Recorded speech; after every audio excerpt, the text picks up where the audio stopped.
Mbola eo amin'izay tontolon'ny raharaham-pirenena malagasy izay hatrany naneno heviny manoloana ny toetra raharaham-pirenena ankehitriny ny Dr Vonsoa Faralay Malala avy ao amin'ny antoko Ziva. Araka ny nambarany dia sahirana ny filoham-pirenena ka tokony asiana fanovana ny lalam-panorenana. Sahirana ny filoham-pirenena ny fanatanterahana ny asany ka noho izay dia ilaina ny fanovana lalam-panorenana hoy ny Dr Vonsoa Faralay Malala. Sahirana ny fitondrana ary karazan'ny lasa jiola tsambo aza mitady vola sy mitady zavatra hafa ny solombavam-bahoaka rehefa misy fanabaka-hevitra lehibe. Raha te handroso zany tsika aminay dia tokony hovana io lalam-panorenana io ho eo am-pelatanan'ny filoham-pirenena ny fahefana rehetra.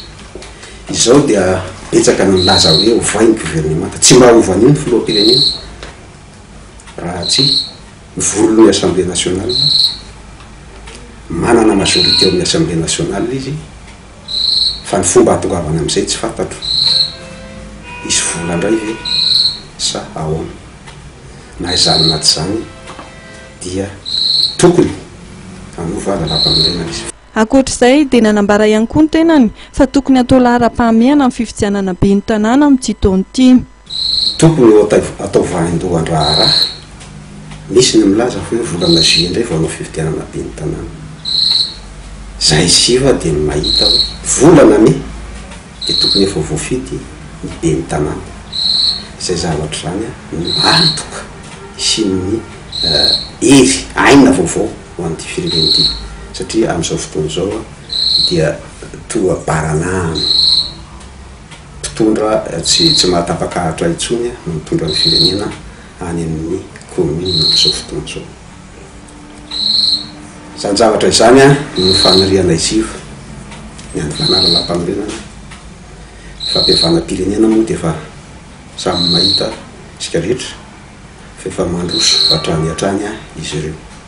Tsy tokony asiana amin'izana tsindrinila hoy ny nambarany fa tokony jerena daholo ireo gadra politika rehetra na tamin'ny taona 2024 na tamin'ny taona 2025.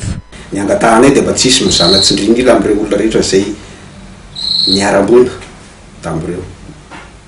Manao antsoavy manokana ho an'Andriamatoa Didier Ratsiraka fa nahazo fampitsoran-keloka izy mba jereo ireo olona niara-mbola tamin'izany. Andriamatoa Zafy Albera izay nitarika ny olona teny dia anisan'izany ihany koa tokony mba hatsiaro an'ireo olona ireo. Eo Andriamatoa Ravalomanana amin'ny fivoriana izay atao Marodiny mianaka dia tokony hodinihanareo tsara fa ireo dia anisan'ny lesoka ampihavanana amin'izao fotoana izao fa tsy no tamin'ny andro ny sivy ihany ny ahazo valosoa fa ireo rehetrarehetra ireo dia tokony hojerena avokoa na tokony hajanona avokoa. Manantena ny Dr Vonsoa Faralay Malala fa ho tonga saina amin'izay mpitondra ka mba hijery ny tena tombontsoa ny firenena.